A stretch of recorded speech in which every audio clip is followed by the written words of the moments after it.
بەناوی خوای گەورە سڵاوتان لەبێت بینەرانی بەڕێز و خۆشەویست خۆپیشاندان و ناڕەزایەتی هاوڵاتیان لە شار و شارۆچکەکانی هەرێمی کوردستان بەردەوامەوە تاکو ئێستا ڕێزی خۆپیشاندەران حەوت شەهیدی لێکەوتۆتەوە. ئەمشەو لە بەرنامەی ئەمڕۆ لەگەڵ بەڕێز ڕەبوار حەمەد وتەبێژی کۆمەڵی ئیسلامی کوردستان باز لە خۆپیشاندانەکان و هەڵوێستی کۆمەڵی ئیسلامی لەبارەی خۆپیشاندانەکان و دەبێت لایەنە سیاسیەکان و حکوومەت و پەرلەمانیش چۆن مامەڵە لەگەڵ داواکاری خۆپیشاندەران بکات تاوتوێی ئەم پرسانە دەکەین. بسم الله الرحمن الرحیم. خۆپیشاندانەکانی ئەم جارە و چەند سەرنجێکی کورد.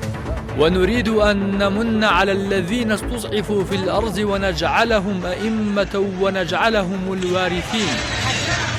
یەکەم ئەوەی ئێستا دەگوزەرێ لە هەرێمی کوردستاندا لە بێزاری و تووڕێی خەڵک و جەماوەر کە لە خۆپیشانداندا بەرجەستە بووە دەرەنجامی دارەدانی سەقەت و خراپی حیزبیانە و بنەماڵەییانەی 30 ساڵی ڕابردوویە لەلایەن چینی حکومڕانی هێز و پارە بۆ خۆقۆڕخکەری وڵاتەوە. دووەم بێزاری و ناڕەزایی دەربڕینی خەڵک لە حکومڕانان و ڕەخنەگرتنی بە هەر شێوەیەکی شەرعیانی ڕاست و دروست وەک خۆپیشاندان و ڕێپێوان، مانگرتن، کۆبوونەوە، وتاردان و ڕەخنەگرتن و نووسین نەکەر مافێکی ڕەوای خەڵکە بەڵکو ئەرکیشیانە وەک خوددا فەرموویەتی أقم الصلاة وأمر بالمعروف وانهى عن المنكر واصبر على ما أصابك إن ذلك من عزم الأمور. واتە نوێژبەر پاکە و فەرمان بەپەسەند بکە و ڕێگری لە ناپەسەند بکە و لەسەر ئەوەی تووشت دێ خۆڕاگر بە ئەوە لە ئەرکە پێویست کراوەکانە کەواتە هەر کەس فەرمان بە چاکە و ڕێگری لە خراپە بکات دەبێت چاوەڕێی بەڵاو گرفتاری بێ و لەسەریشی خۆڕاگر بێ. سێەم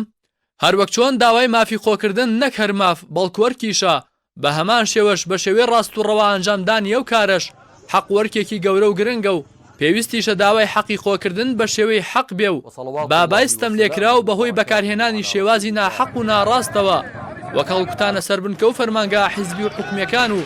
سوتاندن و تاڵانکردنیان نیشانەی پرسیار نەخاتە سەرخۆی و حەقەکەی و بیانوش نەخاتە دەستی حکومڕانانەوە. چوارەم لێرەوەش ئامۆژگارێکی دڵسۆزانەیە و لایەنە سیاسیانە دەکەم کە ئەندامانیان بە شێوەی نەناسراوانە و دەمامکدارانە دەخزێنە نێو خۆپیشاندەرانەوە و هانیان دەدەن و پێشیان دەکەون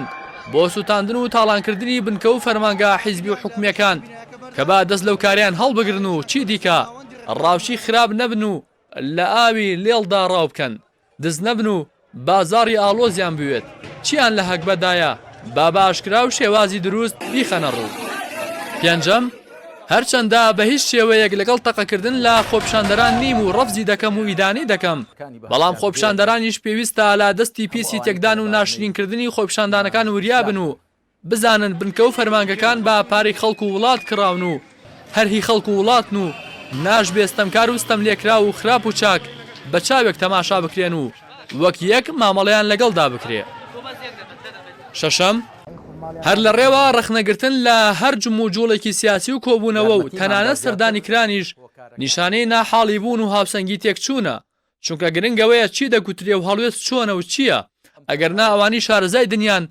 دەزانن جاری وایە لە گەرمەی جەنگیشدا قسە و باس و دانوستان هەر هەبوو دەبێت. حوتەم ئەم جارە تەنیا ویستم لەبارەی خۆپیشاندانەکانەوە و لە یەکجیاکردنەوەی کاو دانیانەوە بدوێم و هیچ هیوایەکیشم بە زۆربەی هەرە زۆری چینی حکومڕان نەماوە هیچ بە خۆداچوونەوە بکەن چونکە هەر خۆ بەزلگری و لە خۆبایی بوون زیاد دەکەن لە جیاتی دام بەهاڵە و تاوانی خۆداهێنان و پۆزیشێنانەوە و داوای لێبوردنکردن سەرەتا لە خوای گەورە و پاشان لە خەڵک و جەماوەری برسی و تووڕە و ناومێد بۆیە هیچ قسەیەک ئاڕاستی ئەوان ناکەم و لە ڕابردوودا زۆرمان گوت و نووسی بەڵام بێسوود بوو بەهرەیان لێوەرنەگرت. لە کۆتاییدا سەرخۆشی لە سەرجەم کە سوکاری قوربانیانی خۆپیشاندانەکان دەکەم خدا سەبوریان بدات و پاداشتیان بداتەوە و ئەوانیش بە بەهەشتەکانی خۆی شاد بکات و بۆ بریندارەکانیش داوای شیفای خێرای خێر لە خودای میهرەبان دەکەم. خدا یارمەتی هەموو لایەکمان بدات ئەم حاڵ و دۆخەمان بەرەو خێر بگۆڕین بە جۆرێک کەستەمی تێدا ڕیشەکێش بکەین و دادگەری تێدا بچەسپێنین. عەلی باپیر 24 ڕەبیعی دووەمی 1442 کۆچی دەی 12 2020 زاینی هەولێر. والسلام عليكم ورحمة الله وبركاته.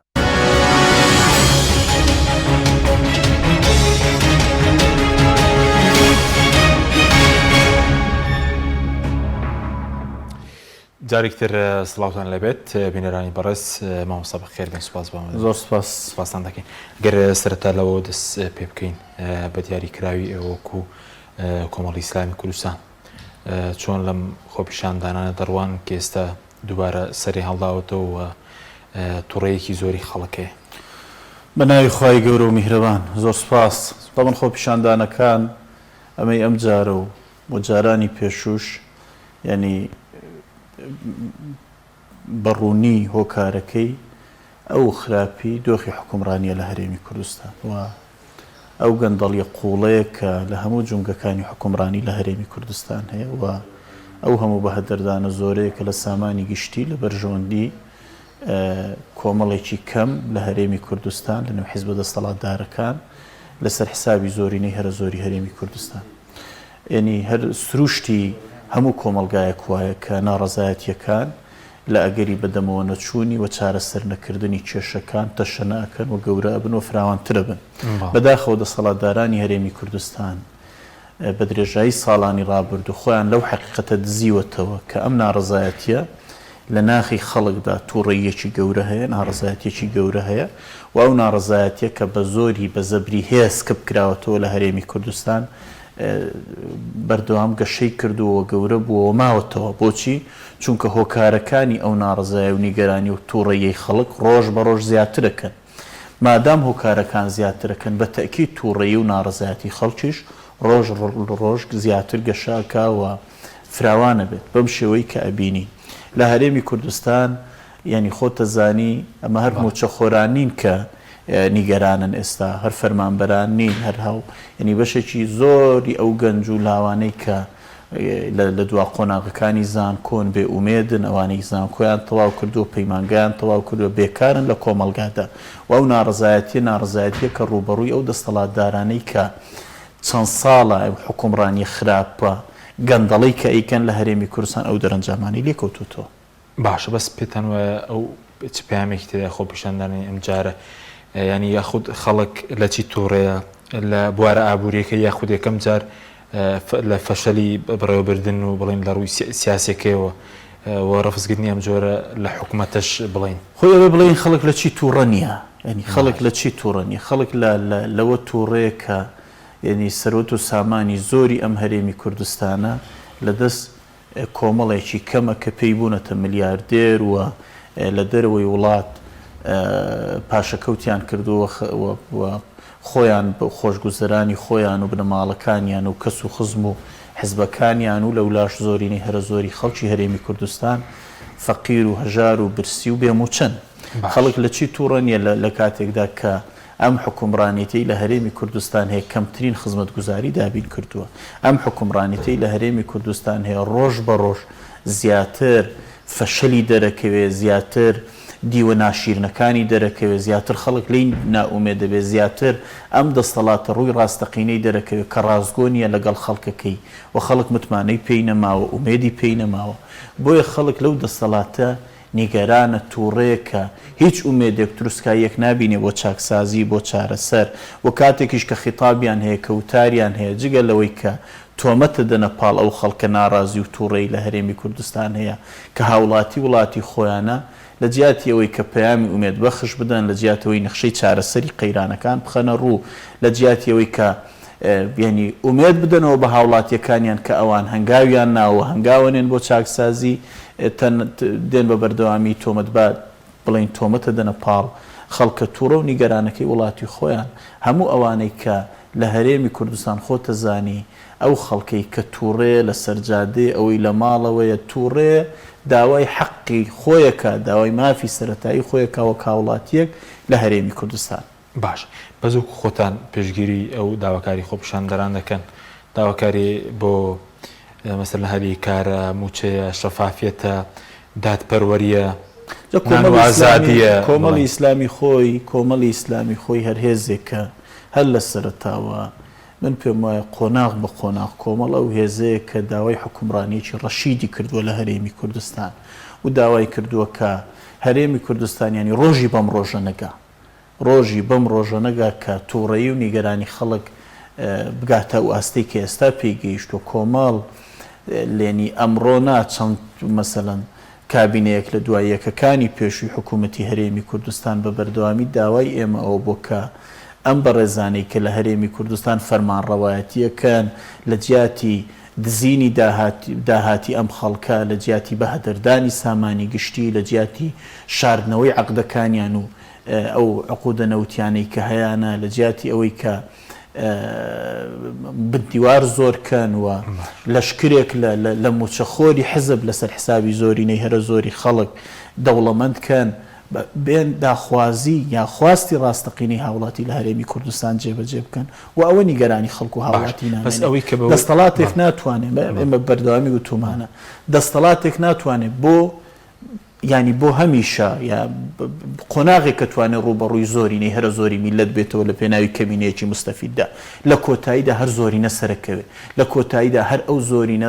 ئەو زۆرینەی خەڵک و هاوڵاتیە سەرەکەوێت کە مافخوراوە کە خاوەنی ڕاستەقینی وڵات و هەرێمی کوردستانە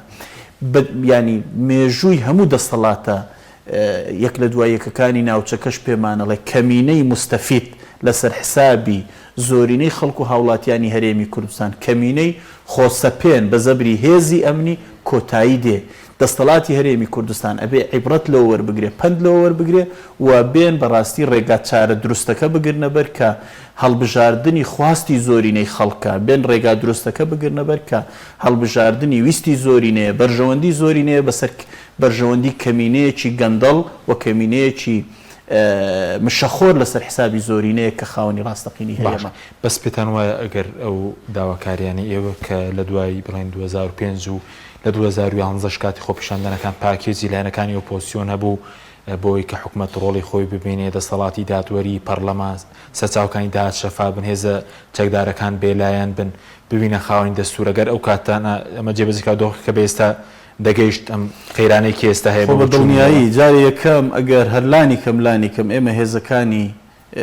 پێشمەرگە و هێزەکانی ناوخۆ بووبان بە هێزێکی نیشتیمانی و لە دەستی حزب نەبوونایە خوێنی دەیان ڕۆڵی کورد لەو کاتەوە تا ئێستا بە هەدەر نەدەچوو ئەو هەموو خۆ پیشاندەرانی ئەو هەموو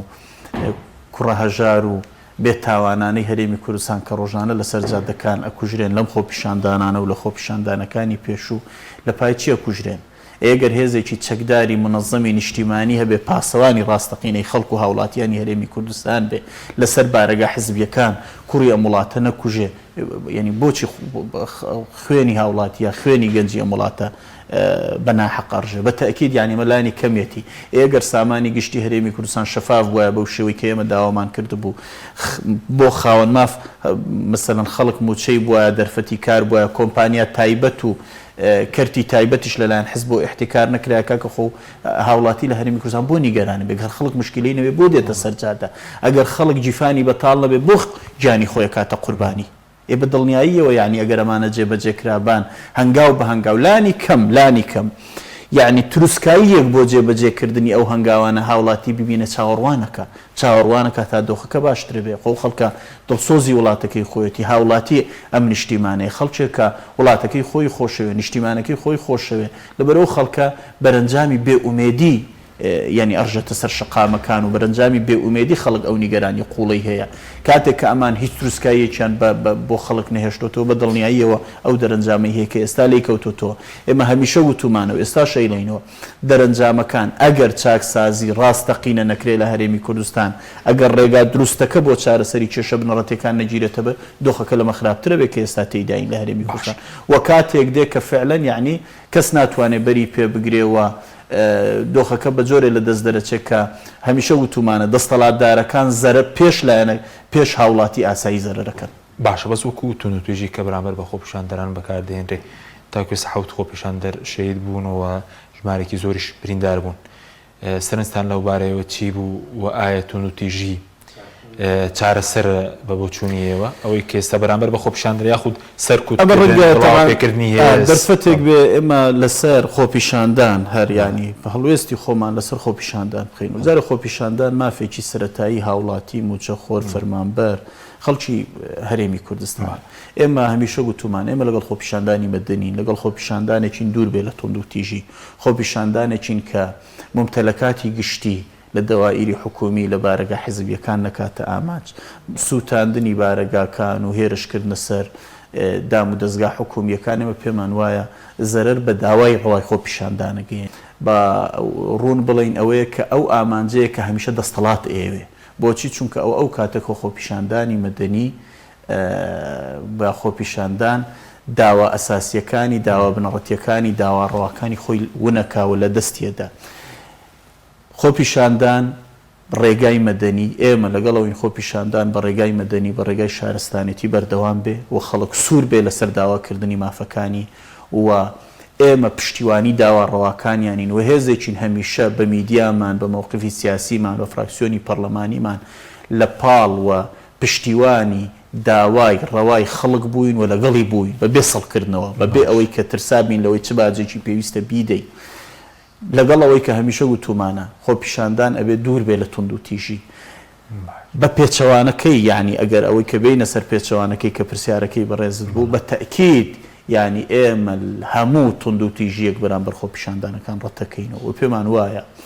ستەمێکی گەورەیە بە حەقی خۆپیشاندەر لە هەرێمی کوردستان کە تەقەی لێ بکرێ ستەمێکی گەورەیە کە خوێنی بڕژێ و ئێمە خۆمان خۆتەزانی تەڵەنێمە بەشێک لە بارەگاکانیشمان سووتێنراون وتومانە ئێمە بارەگاکانمان لە چاو با بڵێن ڕژانی دڵۆپێک خوێنی کوڕێکی ئەم وڵاتە پێمان هیچ نییە بۆچی چونکە بارەگاکان دروست دەکرێنەوە ئاوەدانەکرێنەوە بەڵام خوێنێکی ڕژاو ناگەڕێتەوە بەڵام ئەبێ ئەوەش بڵێنەوە ینی ئەبێ هاوڵاتیانیش لە هەرێمی کوردستان خۆپیشاندەرانیش لە هەرێمی کوردستان یەک جارێککە ئەیڵەمەوە ئێمە هەموو تونند و تیژیەک ڕەتەکەینەوە و هەموو هێرشکردن بۆ سەر بارەگاکان بۆ سەر دەوائیری حکومی فەرمانگەکانی ڕەتەکەینەوە لە کاتێکدا ئەوەش بە وازەحی ئەڵێ نەوێ خۆپیشاندەریش جیاوازی بکە لە بینی زاڵم و مەزلومدا جیاوازی بکە لە بینی بەڵام ڕەنگە خەڵک بڵێ ئەو بارەگایانەی ئێوەش کە سوتاون خەڵک لێتان نیگەرانە هیچ پامێک لەو بارەگاکانی من جارشکش ئێڵێمەوە ینی ئێمە بە زۆر بە ئاسابێکی ساردەوە مامەڵەمان لەگەڵ ئەوە قەزیە کردووە و هەموو بارەگاکانیش تەوجیهمان پێداون کە بەهێمنی بە لەسەر خۆی مامەڵە لەگەڵ ئەو خەڵکانە بکەن کە ئەچنە سەر بارەگاکان و ئیستیفزازیان نەکەن بەڵام بارەگاکانی کۆمەڵی ئیسلامی من هەروەکو تعریفێکەڵم یەکەم بارەگای ئێمە بە داهاتی گشتی ئەم وڵاتە نەکراون بارەگاکانی ئێمە هەمووی بە خێر و سەدەقەی ئەم میلەتە خۆی کراوە و کۆمەڵی ئیسلامی و کۆی ئەنجومەنەکانی کۆمەڵی ئیسلامی بە بارگرانەیەکی قورسی سەرشانیان بە دەستی کاری خۆیان بە قۆڵ هەڵماڵینی خۆیان لە پارەکۆکردنەوە لەمە بە خۆ کارکردنی کادر و ئەندامانمان هاتوونە بارەگانیان دروست کردووە و ئەم بارەگانە چیان تێدا کراوە ئەبێ ئەوە بڵین بارەگاکانی کۆمەڵی ئیسلامی یەکەم سەنگەری بەرگریکردن بوون لە خەڵکو هاوڵاتیانی هەرێمی کوردستان کۆمەڵی ئیسلامی کوردستان بە درێژایی کابینەیەک لە دوای یەکەکانی حکوومەتی هەرێمی کوردستان ئەو هێزە سیاسیە بۆ کە بەردەوام تۆکو باسم کرد فراکسیۆنەکانی لە پەرلەمان لە خولەیەک لە دوای یەکەکانی پەرلەمانی کوردستان و عێراق و سەرکردایەتی سیاسی کۆمەڵی ئیسلامی و کەسی یەکەمی کۆمەڵی ئیسلامی بەردەوام بەرگریان لە خواستی ڕەوای خەڵک کردووە هیچ کاتێک نەهاتوون یعنی لەسەر حسابی بەرژەوەندی گشتی کۆمەڵ مستەفیدکەن و پشت لە داوا خواستی خەڵک و جەماوەری کوردستان بکەن بۆیە بارەگاکانی کۆمەڵ میدیای کۆمەڵ یارمەتیم بدە فراکسیۆنەکانی کۆمەڵ سەرکردایەتی کۆمەڵ سەنگەری بەرگری بووە لە داوای خەڵک سەنگەری بەرگری بووە لەوەی کە داوای بە دامەزراوەی کردنی دامەزراوەکانی هەرێمی کوردستان کراوە سەنگەری ئەوە بووە کە حکومڕانیەکی ڕەشید لە هەرێمی کوردستان هەبێت ئەوە جگە لەوەی لە پاڵەوەی کە حکومڕانەکانی هەرێمی کوردستان بە داهاتی گشتی ئەوان داهاتی گشتی خەڵکیان برد و کۆمەڵ هاتووە ینی بەهەسکردن بەو پەرپرسیارەتی بەو ئەرکەی لە سەرشانیەتی لە ناو کۆمەلگایەکدا کە خەڵک کێشەی هەیە دەیان دەستگای خێرخوازی کردوتەوە بارەگاکانی کۆمەڵ بوونەتە بنکەی جگە لەوەی ینی بارەگای بەرگری لە خەڵک و داوای ڕەوای خەڵکن بنکەی دابەشکردنی داهاتی خێرخوازی بوونە بەسەر بێباوکانی ئەم وڵاتە بەسەر خەڵکی بێوەژنەکانی ئەم وڵاتە بەسەر خەڵکی هەژاری ئەم وڵاتە بەسەر نەخۆشەکانی ئەم وڵاتە خۆ کۆمەڵ دیارە یعنیلانی کەم کاکە ئەو کۆمەڵ خاوەنی دەستگای خێرخوازی بەخشینە هەموو هاوڵاتیەک لە هەرێمی کوردستان ئەیزانێ کۆمەڵ خاوەنی دەستگای خێرخوازی دەیان دەستگای خێرخوازی کەیەکەوە ڕەنگە ئێستا کاتی نەبێ ناویان بێنم کۆمەڵ خاوەنی ئەم هەموو دەستگای خێرخوازیانەیە کۆمەڵ خاوەنی ینی بنکەکانی کۆمەڵ بنکەی خزمەتکردنی خەڵک بوون ئەو جگە لەوەی کە ناوەندێک بوونە بۆ پەروەردەکردنی گەنج و لاوانی ئەم وڵاتە لەسەر پەروەردەیەکی تەندروست و ڕەسەن پەروەردەیەک کە لە قوڵایی هەرێمی کوردستان یا لە قوڵایی ئاینی خەڵکی هەرێمی کوردستانەوە سەرچاوی گرتووە خەڵک لەسەر ڕێبازی ڕاستی پێغەمبەر صلی الله عليه وسلم و لەسەر بنەما پیرۆزەکانی ئیسلام گەنج و لاوانی ئەم وڵاتە پەروەردەکەنەوە لەبەرەوە بنکەکانی ئێمە بنکەی فێرکردنی قورئان بوون بە شانازیەوە ئەیڵین بەڵێ ئێمە هێزێکی سیاسی بەڵام هێزێکی سیاسی ئیسلامیشین بۆیە ئەم بنکانە چۆن جیاوازیان نیە لەگەڵ ینی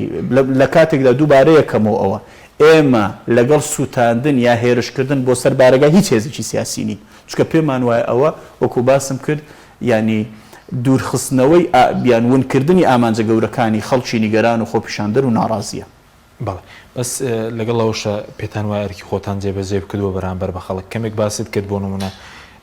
لە پەرلەمانە جا چی لە پەرلەمانی کوردستان بێ چی لە پەرلەمانی عێراق بێ لە ڕوا میدیایەکەوە لە ڕۆ پەروەردەکەیەوە لەسەر ئاستی گشتیش بڵین نەکرد بارەگاکان کا حەکیم ینی کۆمەڵی ئیسلامی ئەگەر تەماشای ینی هەڵوێستەکانی کەی تەماشای کاری کەی تەماشای قوربانیدانی کەی لە ساڵانی ڕابردوون پێمان وایە کۆمەڵ زیاد لەوەی کە لە سەرشانیەتی ئەرکی خستۆتە سەرشانی خۆی ینی کۆمەڵ بە هەژاری بە نەداری بەو هەموو زەخت و فشارە سیاسی کە لەسەری بووە بەو ڕاوەدونانەی کە زۆر جار لەسەر کادر و ئەندامانی بووە لەسەر سەرکردەکانی بووە بەو فشارە ئەمنیانەی کە لەسەری بووە بەو قەیران و بارود و خەدارایی کە کەوتۆتە سەری زیاد لە ئەرکی خۆی بەرامبەر ینی هاوڵاتیانی هەرێمی کوردستان کاری کردو من خۆ بەشێکیم ئاماژە پێکرد تۆرە لە بواری سیاسی تەماشاکە لە بواری سیاسی کۆمەڵ هەمیشە هێزێکی سەرمەشق بووە بۆ بەرگریکردن لە خواست و داواڕەوەکانی خەڵکی هەرێمی کوردستان هێزێک بۆ پەرلەمانتارەکانی سەرکردەکانی لە ناو خەڵکن لە پاڵ خەڵکن و بەرگریکاری مافەڕەوەکانی خەڵکی کوردستانن ئەمە یەک لە باسم کرد لە ڕووی پەروەردەیەوە کۆمەڵۆک و هێزێکی ئیسلامی دیارە چۆن کاری کردووە لە ڕووی خێرخوازیەوە کۆمەڵ شوێن پەنجەی زۆر دیارە ینی لە غیابی ئەوەی کە قوت و داهاتی ئەم هەرێمە لە هەرێمی کوردستان بە هەدەردراوە لەلایەن و کەمینەیەکەوە لە هەرێمی کوردستان زۆر وازەحە کۆمەڵ هاتووە لە غیابی ئەوە ینی دەستگاکانی بنکەکانی کەناڵەکانی هەر ئەم کەناڵی ئاسمانی پەیامە چەند ساڵە مینبەرێکە کە بە بەرنامەی بەخشین مینبەری کۆکردنەوەی داهاتە بۆ خەڵکی فەقیر و خێرخواز و هەژار بەبێ جیاوازی لە کۆمەڵگاکەدا لەبەرەوە کۆمەڵ هێزێکە ینی زیاد لەو ئەرکەی لە سەرشانی بووە بەرامبەر خەڵک ئەدای کردووە و ئێمە چاوەڕوانیشمان هەیە خەڵکی هوشیار بن لە هەرێمی کوردستان و جیاوازی بکەن لە بینی ئەو هێزانە بۆ ئێمە پێمان وایە زۆرینەی زۆری خەڵکی هەرێمی کوردستان یا زۆرینەی خەڵکی ناڕازی لە هەرێمی کوردستان و ئێمە بەپێی ئەو انتیباعی خۆمان هەیە خەڵک جیاوازی ئەکاوە خەڵک ئەزانێ ئەو هێزانە کامانن کە ینی بەرگریەکەن لیان بۆی ئێمە گومانمان هەیە ینی لەو هێرشکردانەی کە بۆ سەر بارەگاکانی کۆمەڵ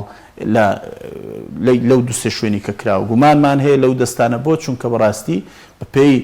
انتیباعی ئێمە بۆ زۆرینەی هەرە زۆری خەڵکی ناڕازی و خەڵکی هەرێمی کوردستان کۆمەڵ هێزێکە خەڵکە زانێ ینی لە پاڵ خواستی ڕەوای خەڵک بووە بەرگریکاری داواکانیان بووە و کۆمەڵ هێزێکە لانی کەم دەستی نییە لە دزینی سەرۆت و سامانی ئەم خەڵکە و دەستی نییە لەو گەندەڵیە قوڵی کە هەیە لە هەرێمی کوردستان باوکو کۆمەڵ ئەو هێزەیە کە بەردەوام ڕوبەڕووی گەندەڵی بۆتەوە و داواکە کام گەندەڵیە نەمێنێ و لە ڕێگا ڕاستەکەی خۆی کە دەستپێکردنی چاکسازیەکی ڕیشەیە چارەسەر بکرێت و ناڕزایەتیانە بۆ کۆتاییان پێدێ و بەوەش کە بەڕاستی ئارامیە گەڕێتەوە بۆ هەرێمی کوردستان و بەوەش خەڵک ئومێدی بۆ ئەگەڕێتەوە بەم حکومڕانێتی لە هەرێمی کوردستان هەیە بەڵێ بەس وەکو ئەوەی کە خۆپیشاندانەکان پێت وایە بەرهەمیان هەبێ بەرهەمدار بن پێتان وایە دەبێ مەدەنی و دوور لە تونوتیژی بێ پێ ئەگەر تونوتیژی ئەگەر تێبکەوێت ئەو لە بەرژەوەنی دەسەڵات ڕەنگە پێی خۆش بێت تونوتیژی بکەوێت بۆی کە ینی بیانوێکیش بدا بۆ سەرکوتکردنیان بۆ چوون بە دڵنیاییەوە خۆپیشاندان ئەبێ مەدەنی بێ ینی ئێمە لێرەوە وەکو ئەمڕۆ لە پەیامی بەڕێز مامۆستا عەلی باپیر ئەمیری کۆمەڵی ئیسلامیش داهات بوو ئێمە زۆر بە واضحی ئەیڵێن خۆپیشاندان ڕێگایەکی مەدەنیە خۆی ڕێگایەکی مەدەنیە بۆیە ڕێگا مەدەنیەکە کە خۆپیشاندانە بە داوای مەدەنی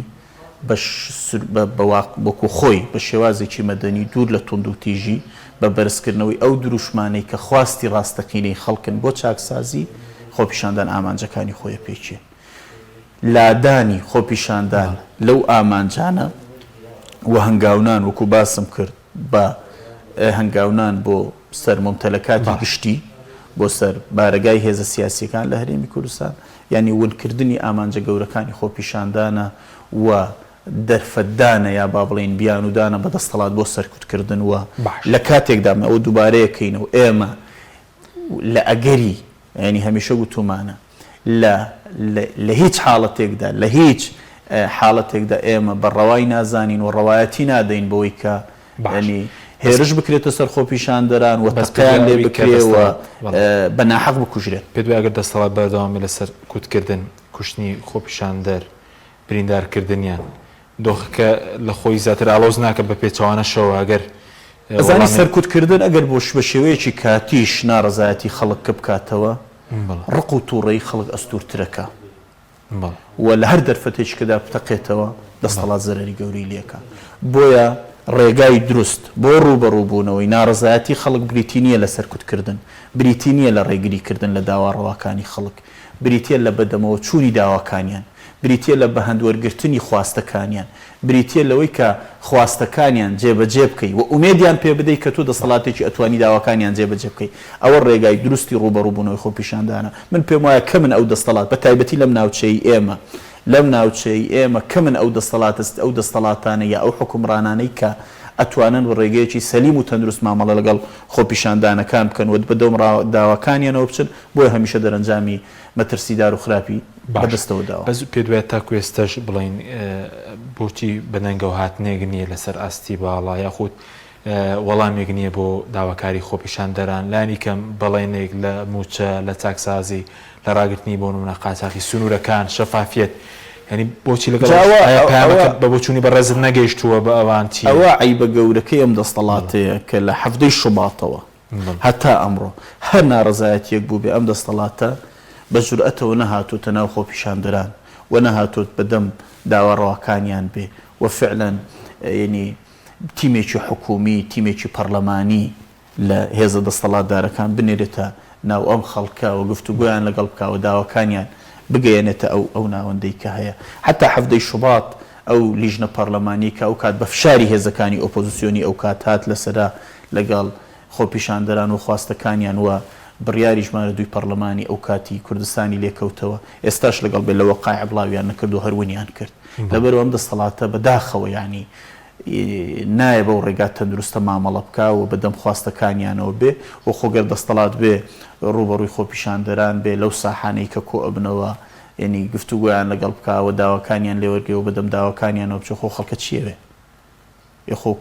کوڕی ئەم وڵاتن ئەمانە گەنج و لاوی ئەم وڵاتن گەنجی جیفان بەتاڵی ئەم وڵاتن گەنجی بێکاری ئەم وڵاتن گەنجی دەرچووی زانکۆ پەیمانگاکانی دانە مەزراوی ئەم وڵاتن کە نە لە کەرتی حکومی نە لە کەرتی تایبەت دەرفەتێک نابینەوە بۆ کار. بەڵێ سوپاس دەکەم ناوبڕێکمانێ دەگرێن وڵاتان بەڵێ بینەرانی بەڕێز ناوبڕێک و دەگەڕین وڵاتان لەگەڵ مامێنەوە. تۆپ ئارت تاکە بریکاری تۆڕی میدیایی کۆمەڵ بۆ بەرهەمهێنان و بڵاوکردنەوەی ڕێکلام.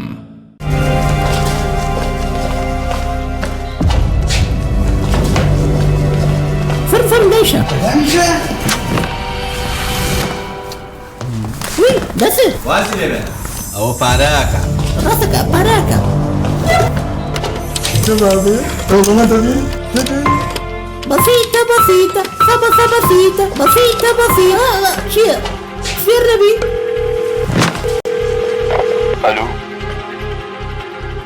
الو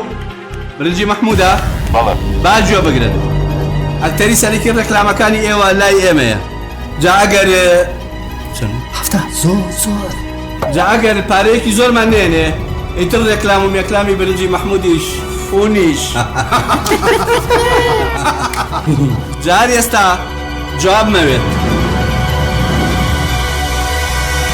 برنجي محمود ركلامي ناره شلون؟ برنجي محمود ركلامي ناوي بسيطة بسيطة خبصة بسيطة شايفوا يا ايتو سنة جرابوي ربا بوريك لامبو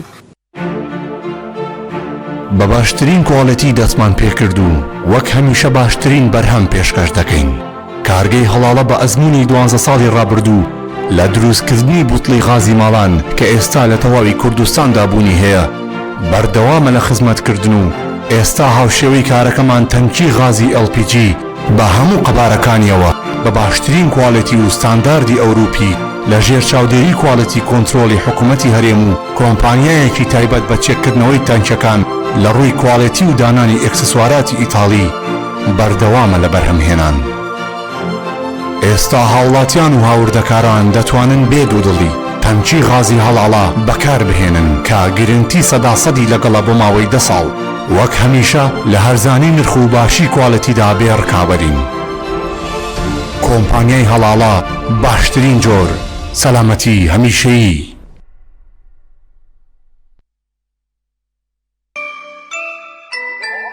ئەم قڕاناوی چالاکە حەزی لە چپسێکی چاکە بۆیانینی لای تاکە زۆر تەندروستە و زۆر پاکە. ئەم چەشناوی باریە حەزی لە چپسی نینیە نینی تامی سروشتیە هیچ چپسێک وەک ئەو نییە. هەر جوانیش کوڕێکی جوانە حەزی لە ئاهەنگێرانە لە یادی لەدایک بوونەکەی چپسی نینی بوو هەڵبژار دەکەی.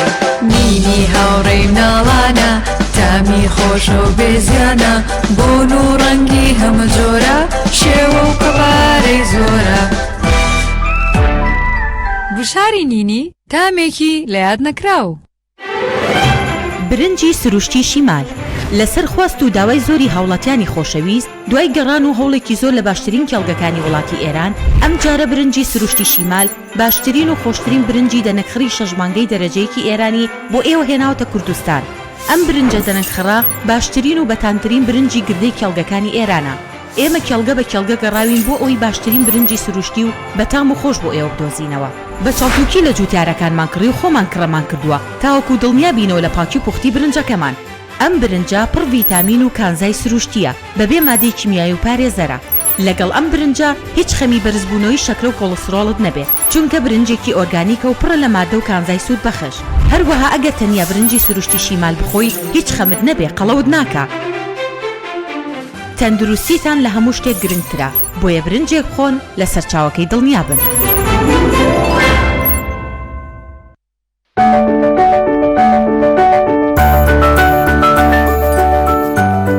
ڕاستە هەستی دایک بوون زۆر جیاواز و چێژبەخشە بەڵام بەرپرسیارەتێکی قورسیشە. ئەرچی دایک پاراستنی تەندروستی و گەشەکردنی منداڵەکەیەتی. باشترین خۆراک بۆ منداڵەکەی شیری دایکە بەڵام لەبەر هەر هۆکارێک دایک نەتوانێت لە شیری خۆی بە منداڵەکەی بدات باشترین جێگرەوە کۆنفیلاکە.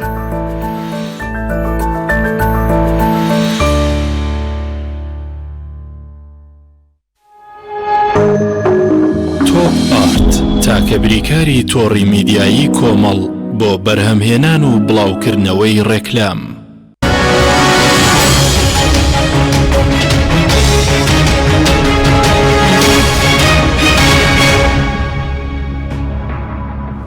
جارێکتر سڵاتان لەبێت بینەرانی بەڕێز مامۆستا گەرەم و لای بەڕێز دەمەوێت لەبارەی پەیامەکەی مامۆستا باپیریش کەم ڕۆبڵاوی کردەوە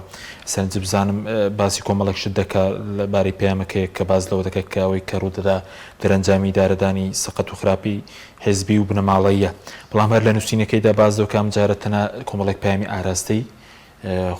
خۆپیشاندەران کردووە و ئەم جارە پەیامی بۆ دەسەڵات نییە بۆچی؟ تۆمە خۆتە زانی ینی مامۆستا باپیر و ئەو بەڕێزانش کە دەسەڵاتدارن لە هەرێمی کوردستان زۆر باشە زانن کە مامۆستا سەرکردەیەک بۆ هەمیشە بە دڵسۆزی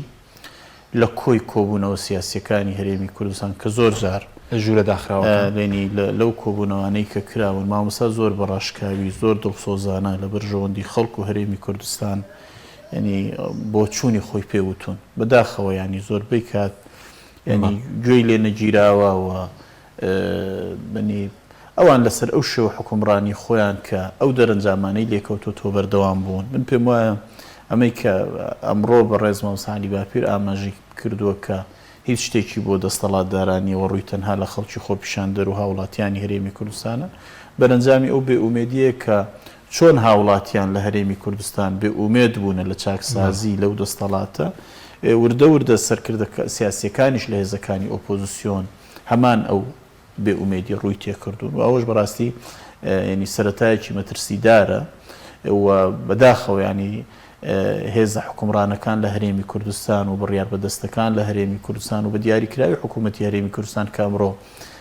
تەمسیلی دەسەڵاتی سیاسیەکە لە هەرێمی کوردستان یعنی ڕوبەڕوو لەگەڵ کێشە ڕاستەقینەکان ناتوانێت ڕوبەڕووی کێشە ڕاستەقینەکان ببێتەوە خۆی لا ئەدا لە کێشە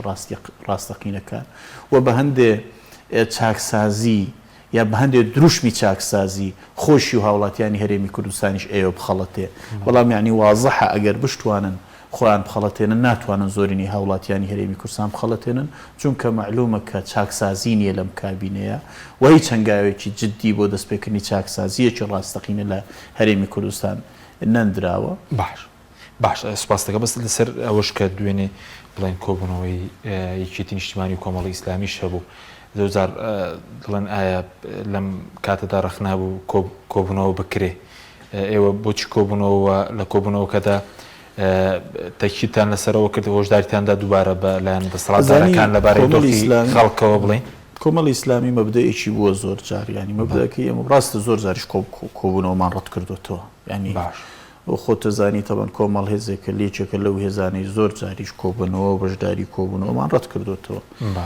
و بەڵام ئێمە هەمیشە مەبدەئی گفتوگۆ و حیوارمان زاڵ کردووە و ئەمە لای ئێمە ئەسڵ بووە بۆیە ینی گەر هێزێکی سیاسی مەسەلەن لەگەڵ کۆمەڵی ئیسلامی کۆبێتەوە سەردانی کۆمەڵ بکە کۆمەڵ بە ئامانجی گەیاندنی بۆ چوونەکانی خۆی بە ئامانجی ئەوەی کە ئەو بۆ چوونانەی خۆی کە هەیەی بگەێنێتە ئەو هێزە سیاسیە ئەو مەبدەئی زاڵ لای ئێمە ئەوە بووە بە تەکید ینی کۆبوونەوەی دوێنێش لەگەڵ هاوسەرۆکی یەکێتی نیشتیمانی کوردستان هەمان درێژکراوی هەمان ئەو کۆبوونەوانە بووە کە ئەمیری کۆمەڵی ئیسلامی زۆر بەڕاشکاوی بۆ چوونی خۆی دەربارەی ئەم واقعی حکومڕانێتی لە هەرێمی کوردستان خستۆتە ڕوونەک لەوێ ینی ئێمە ئەو کاتانەی کە لە سەرۆکایەتی هەرێمیش بەڕێز مامۆستا باپیر بەشدار بووە لە کۆبوونەوەی سەرۆکایەتی هەرێم بە بەشداری هەر سێ سەرۆکایەتێکە زۆر بە وازەحی مامۆستا ئاماژەی بەوە کردووە کە ینی ئەگەر چاکسازی ڕاستەقینە نەکرێت لە هەرێمی کوردستان و ئەگەر ینی ئەم جۆرە لە حکومڕانی بەردەوام بێ کە کەمینەیەکی ملیاردێر لەسەر حسابی زۆرینەیەکی هەژار و برسی و کەم دەرامەت و بێموچە لە هەرێمی کوردستان ئەم واقعە ینی قابلی ئەوەی نییە کە تا سەر بەردەوام بێ ینی و ئەمە خۆش دەزانی ینی هەر لە ڕووی ینی کۆمەلگاکانی دەوروبەر و ڕابردووی حکوومەتێک لە دواییەکەکانی عراق پێمانەڵێ ناکرێ ئەم شێوە لە حکومڕانی تا سەر بەردەوام بێت. باش بەس سەبارەت بۆی کە بۆچی ئێوە ئەو داواکاری کار دوێنێ لە کۆبوونەوەکە تاو تێکراوە کە بەشداری وەفدێکی سیاسی بکەن کە لە سەرۆکایەتیێرم پێک دەهێنرێت و سەردانی بەغداد دەکات بۆچی ئێوە ڕەتان کردەوە و کە بەشداری لەم وەفدەدا بکەن خۆی تەبەن لە زیاتر لە کەناڵێکەوە بە فەرمی داوا لە بەڕێز ئەمیری کۆمەڵی ئیسلامی کراوە کە یا بەڕێز ئەمیری کۆمەڵ یا نوێنەرێک بنێرێت کە بەشداری لەو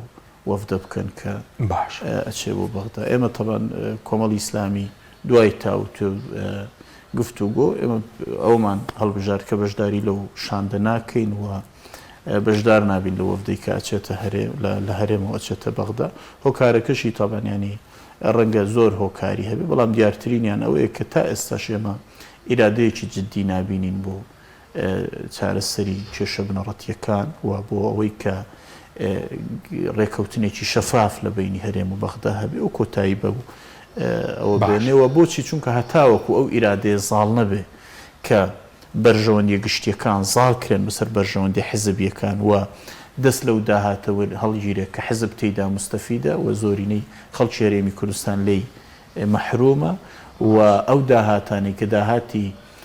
فدراڵین و پێی دەستورە بێ بگەڕێنەوە بەغدا ئەبێ حکوومەتی هەرێمی کوردستان ئەو قەناعەتە ئەو قەناعەتی بۆ دروست بێ و ئیتیفاقیانەش کە ئەیکا لەگەڵ بەغدا بێ پێوەی پابەند بێ لە بەرامبەریشدا بەغداش واجبێتی کە ئیستحقاقاتی هەرێمی کوردستان بدا لە هەرێمی کوردستان ئەگەر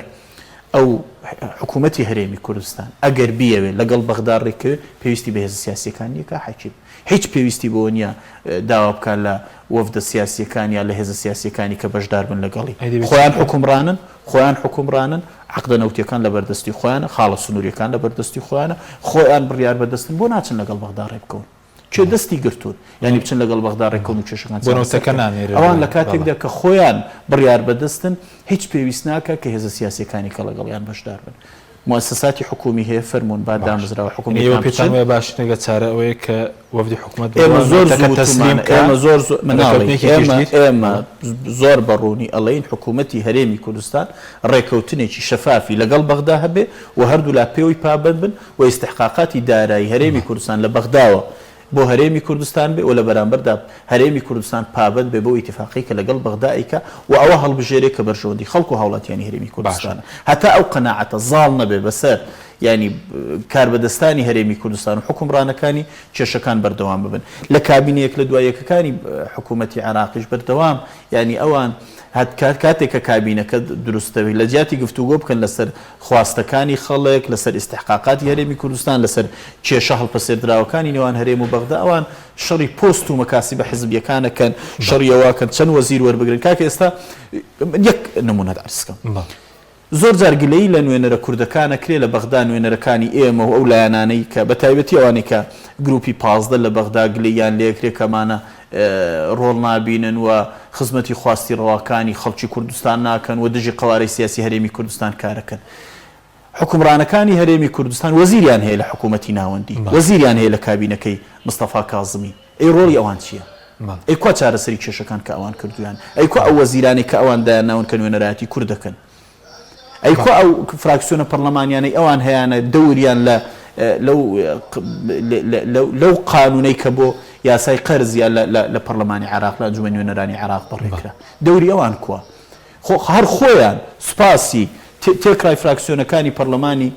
ئەنجومەنی نوێنەرانی عێراقیان کرد بە هی کۆمەڵی ئیسلامی و یەکگرتووی ئیسلامی و لایەنەکانی کەشەوە کە کاکە هەمویان پێکەوە یەکدەنگ بوون کە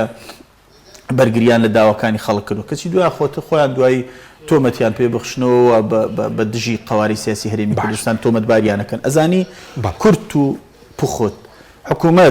حکوومەتی هەرێمی کوردستان حکوومەتی هەرێمی کوردستان زۆر بە ڕۆشنی ئەتوانێت لەگەڵ بەغدا ئیتیفاقکە و چارەسەری کێشە بنڕەتیەکان کە و پێویستیشی بە بەشداری هیچ وەفدی هیچێکی لە هێزە سیاسیەکان نییە باش بەس ئەوە ڕەنگە بڵێن هۆکاری چیەکە تەنان لە کاتی ناخۆشیدا هێزەکانی دەرەوەی دەسەڵاتیان بیر دەکەوێتەوە ینی کاتێک کە باریان لار دەبێ هۆکارەکەی چییە؟ ئەوە لە کاتی ئەوەشتێکی گەورە پرسیارەکە بێ لەوان بکرێ ئەوان کە ئەو کاتانەی کە ینی هەلومەرجەکان وەکو ئێستای لێ دێوە هەلومەرجەکان بە جۆرێکە بن پێویستیان بە کۆدەنجی سیاسی داوای کۆدەنجی سیاسیەکەن کە ئێمە هەمیشە گوتومانە کۆدەنجی سیاسی لە هەرێمی کوردستان دەست پێ دەکات کەی لێرە دادگەری هەبوو کەی لێرە حکومڕانیەکی ڕەشید هەبوو کەی لێرە گەندەڵی نەما کەی لێرە دزینی سامانی گشتی کۆتایی هات کەی لێرە دەستەڵاتێکی دادگەر هەبوو بۆ ئەوەی کە مافی هاوڵاتیانی هەرێمی کوردستان وەک یەک و بەبێ جیاوازی بدا کۆدەنجی سیاسی دروستە بێ بەبێ هیچ هەوڵێکی سیاسی باشە بەدووە پرسیارم لەسەرەوەی کە جگەلەوەی کە ناڕەزایەتی لە شەخام هەیە ئێستا لە ناو پەرلەمانی کوردستانیش مانگرتن دەستی پێکردووە و ژمارەی پەرلەمانتاری ئێوەش تێیدا بەشدارن ڕاتان چی بوو لەسەر مانگرتنەوە بۆ تاکو ئێستش سەرۆکی پەرلەمان دوێنش باسی لەو کۆبوونەوەیەک بە پێویست نازانن لەبارەی بڵین دۆخ بکرێت لەم کاتەدا ئێوە پێتان وای دەوێت پەرلەمان و پەرلەمانتاران چی ڕۆڵێک ببینین لەم بارودۆخە سەختەی کە تێدایە ڕێکارێکی مەدەنی تەندروستە مانگرتنی پەرلەمانتاران و بەشێکە لەو فشارانی کە ئاخرێتە سەر دەستەڵاتێک کە ئەگەر ببیستێ ئەگەر گوێ بگرێت و بەداخەوە تاوان سەرۆکی پەرلەمانی کوردستان و دەستەی سەرۆکایەتیەکەی ئەبوو ڕێز لە خواستی ئەو پەرلەمانتارانە بگرن و ئەبوو دەرگای ئەویان بۆ بکەنەوەکو تاوان دەرگایان لەسەر داخەنونەیەڵەن ینی حتا کەناڵەکانی میدیاشیان لێ قەدەغەکەن ئەمانەی کە ئێستا لە پەرلەمانن ئەگەر ینی ژمارەکەیان بۆ نمونە 12 پەرلەمانتیار بێ 15 بێ 15 بێ هەر ژمارەیەک بێ تۆ حساب کە نوێنەری چەندن لەو خەڵکەی کە ئێستا لەسەر شەقام کە نوێنەری چەند لە هاوڵاتیانی هەرێمی کوردستانەکەن ینی لە هەر کوێی دنیا کاتێک کە ڕێژەیەکی ئاوا لە پەرلەمانتاران مانەگرن لەسەر هەموو ئاستەکان دەستەڵات بەدەمیانەوە چێوە گویان لێگرێت بەداخەوە ینی دەستەڵاتی سیاسی لە هەرێمی کوردستان کە جاری کەش باسمان کردووە کە دەستەی سەرۆکایەتی پەرلەمانیکەش نامۆ دەستەڵاتێکی دەستەمۆیە بۆ کابینەی حکوومەتی بۆ ئەم کابینەی ئێستای حکوومەتی هەرێمی کوردستان و دەستەڵاتە سیاسیەکەی ئەو دەستەڵاتە کە گوێ لە خەڵک ناگرێت کە بەدەم داوای ڕەوای خەڵکەوە ناچێت هەر ئەوەشی لە چاوەڕوانەکرێت کە بەدەم دەنگی پەرلەمانتارەمان گرتوکەشەوە نەچێت هەر ئەوەشی لە چاوەڕوانەکرێت کە